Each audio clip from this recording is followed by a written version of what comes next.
अपना मुल्क भारत एक सेकुलर और डेमोक्रेटिक स्टेट है। यहाँ पर सभी मजहब को अपने मजहब के मानने वालों को अपने मजहब पर अमल करने का हक है, आज़ादी है और दूसरे के मज़ाहिब का एहतराम करना उसकी जिम्मेदारी है।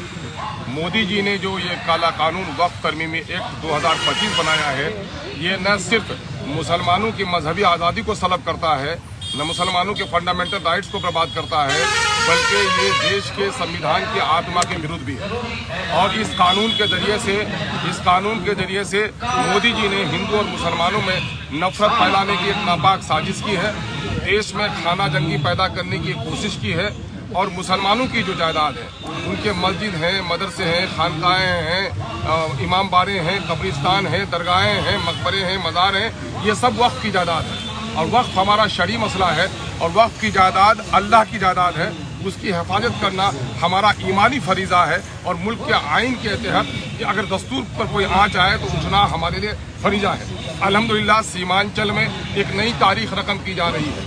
हमारे तमाम तर मसालिक के उलमा, मुस्लिम पर्सनल लॉ, जमीयत उलमा, जमीयत अहले हदीस, जमीयत अहले सुन्नत वल जमात, मजलिस एहरार, मजलिस उलमाए उम्मत और हमारी सिया मकतब फिक्र के लोग, अमन इंसानियत फाउंडेशन और दीगर मजहबी तंजीम हैं और साथ ही Congress, RJD, MIM, Jan Swaraj, Bhim Army, Communist Party, Azad Samaj Party और एनडीए के खिलाफ तमाम तर सेकुलर पार्टियाँ और तमाम तर अमन पसंद हिंदू और मुसलमान मिलकर इस काले कानून की मुखालिफत कर रहे हैं कि हम देश में गंगा जमनी तहजीब को खत्म होने नहीं देंगे। शुक्र है कि अभी हिंदुस्तान में इंसाफ बाकी है, सुप्रीम कोर्ट ने अच्छी उम्मीद दिलाई है, लेकिन ये काला कानून जब तक बाकी रहेगा मुसलमानों की गर्दनों पे एक नंगी तलवार रहेगी और इस मुल्क के हिंदू मुस्लिम इत्तेहाद को पारा करने की एक नापाक कोशिश जिंदा रहेगी। उसके लिए एक एहतजाजी जलसा 20 अप्रैल बरोज एतवार को लहरा चौक किशनगंज में मुनक्किद किया गया है। इसमें तमाम तर लोगों का समर्थन है। आज सभी पार्टी के लोग और सभी मिली जमीयतों के लोग यहाँ पर बैठे हैं। हम अपील करना चाहते हैं आप लोगों के जरिए से कि सीमांचल के कोने कोने से लोग आएँ और अपना एहतजाज दर्ज कराएं, अपनी ईमानी गैरत को बेदार करें, इस मुल्क के शहरी होने का सबूत दें और इस मुल्क को हमारे बुजुर्गों ने अपनी गर्दनें कटवाकर इसको सालिमियत बख्शी है और हिंदू मुस्लिम इत्तेहाद को बाकी रखा है। हम ऐसी जालिम सरकारों के खिलाफ उठेंगे और सिर्फ इस काले कानून को ही नहीं बल्कि जो भी हिंदुस्तान की आइन को तकलीफ पहुंचाना चाहेगा ऐसे लोगों को गद्दी से भी उतारेंगे। वसूलों पे अगर आँच आए तो टकराना जरूरी है, जो जिंदा अगर तुम हो तो जिंदा नजर आना भी जरूरी है। यही वजह है कि जो गैरतमंद होंगे, जिनको ईमानी शऊर होगा, जिनको इस देश के इससे संविधान से प्रेम होगा, जो चाहते हैं कि काला कानून नहीं रहे, ऐसे तमाम तो लोगों से गुजारिश करते हैं कि आप पूरी मुकम्मल तादाद में आइए और इस जलसे को इतना इनकलाबी कर दीजिए कि फिर इसकी आवाज़ दिल्ली तक पहुँचे।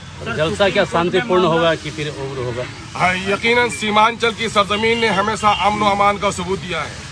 मैं यहाँ के एसपी और डीएम को भी आपके माध्यम से हुकूमत वक्त को बताना चाहता हूँ, गुलाब को मसल भी दोगे तो बदबू नहीं आएगी, उसमें से खुशबू ही आएगा। हमने जुल्म सहा है लेकिन हमने कभी कानून को हाथ में नहीं उठाया है। अमन, शांति, प्यार, मोहब्बत और हिंदू मुस्लिम एकता सीमांचल के रस रस में और कन कन में और जन जन में है। यहाँ हम पुरअमन एहतजाज करेंगे और करते रहेंगे। सर क्या लग रहा है कि जो केंद्र में चल रही है चल रहा है तो फिर क्या जरूरत बनती है?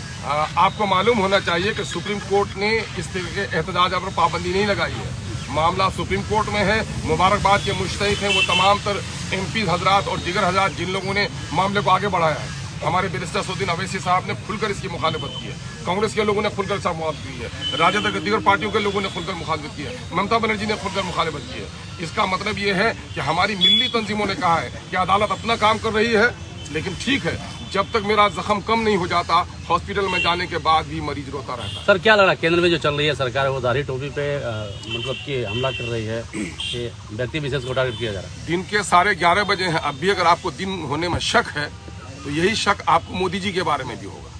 बीजेपी को दाढ़ी, टोपी, कब्रिस्तान, पाकिस्तान, हिंदुस्तान के अलावा कोई सब्जेक्ट है? 15 लाख रुपया किसी गरीब के खत्म आया? करोड़ों की दौलत जो वो कह रहा था कि काला धन वापस लाएंगे, 1 पैसा वापस लाया? महंगाई कितनी बड़ी है, करोड़ों की नौकरी नहीं मिलती अम्मी यहाँ के बच्चे को, कम से कम गैर मुस्लिम भाइयों के बच्चों को मिलती। देखिए, राम का नाम लेकर इन लोगों ने राम के जो वो हैं तालीमात हैं उसको बदनाम किया है। यही वजह है कि राम जी को जहाँ बैठाया गया है वहाँ बीजेपी हार गई है। राम जी ने कह दिया है कि ये पार्टी मेरा नाम जरूर लेती है लेकिन हमारे आदर्शों पर नहीं चलती है, इसलिए देश में तुम नादान हो जो जिता रहे हो, फैजाबाद में जहाँ मैं बैठा हुआ हूँ, मैं इसको हरा रहा हूँ, तुम मेरा अनुपालन करो। सर बंगाल में हिंसा हो रहा है लगातार। बंगाल को हिंसा को लेकर योगी जी ने बोला है कि वहाँ लात के भूत बात से नहीं मानते। अरे योगी जी तो खुद ही लात के भूत हैं कि वो क्या है, उनके बारे में आप पता कीजिए कि वो इंसान दोस्ती को, अमन को, कानून ने उसको पागल बना दिया है। और ये तहकीक का विषय है कि मुसलमान आज के दिन में डरा हुआ है, सहमा हुआ है। यूपी में तो मस्जिद में नमाज पढ़ने की लोगों को इजाजत नहीं है। मुसलमानों की मस्जिदों मदरसों में उसे बिल्डोजर लगा दिए हैं और वो योगी अमन अमान की बात करता है। ये तहकीक का मसला है कि बंगाल में मुसलमानों ने नहीं, लगता है कि सांप्रदायिक दंगा कराने वाले जो लोग खून की होली खेलते हैं, जो लोग लाशों पर राजनीति करते हैं, मुमकिन है कि उन लोगों की गहरी साजिश है। इस पर जांच